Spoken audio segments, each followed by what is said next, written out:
The original Chaos Code was released in arcades in 2011, and in 2013 we saw a home console version for the PlayStation 3. And here in 2017 there's a remaster now out on the PS4, Chaos Code, the new sign of Catastrophe. However, does this fighting game end up being able to take a punch, or is it knocked out in the first round?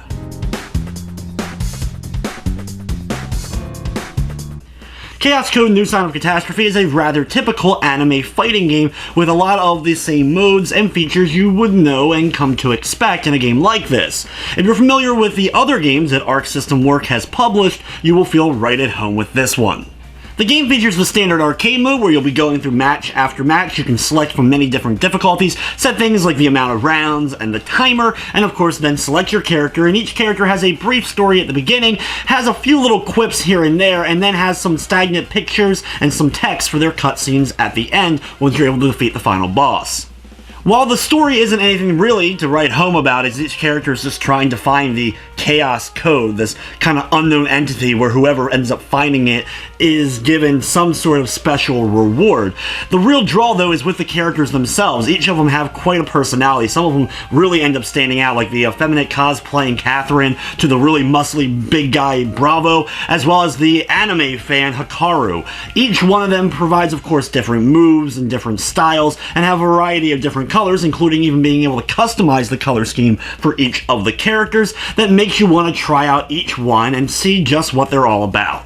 New Sign of Catastrophe adds 2 new playable characters as well, in Ray and Lupanus, and I really do like the backgrounds for all the levels involved. There's a lot going on in them, they're very colorful. There's a lot of fan service in some ways, as you have some bunny girls in one background, there's a whole pool scene in another one, but overall I really do like the stages.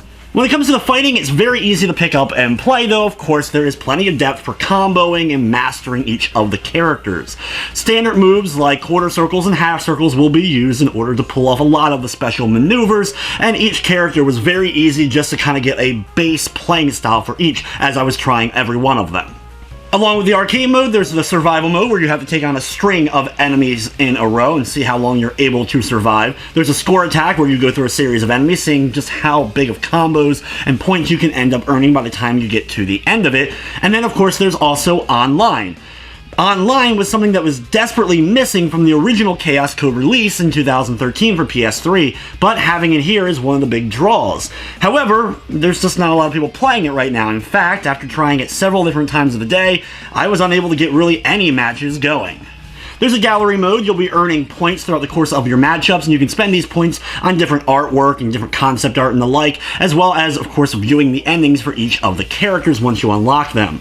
There's also the mission mode, and here you'll have a series of objectives, usually revolving around one specific character and one type of move, including even special missions, one for each of the characters in the game, and these are rather difficult, like not being able to move at all and only being able to damage enemies with one particular move from that character.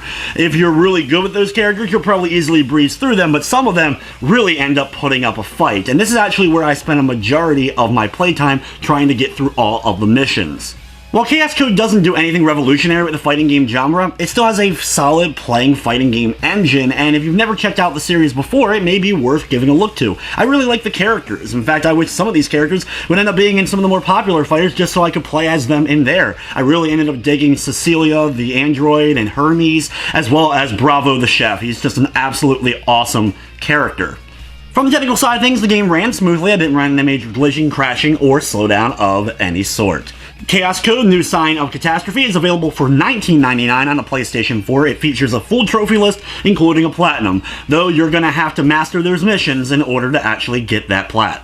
While we now have a plethora of fighting games on the PS4, I'm still happy to see that Chaos Code has made it over. This is a game that not a lot of people probably have played before, but it's worth at least giving a look to, and you never know, you may end up finding yourself enjoying it and getting into it.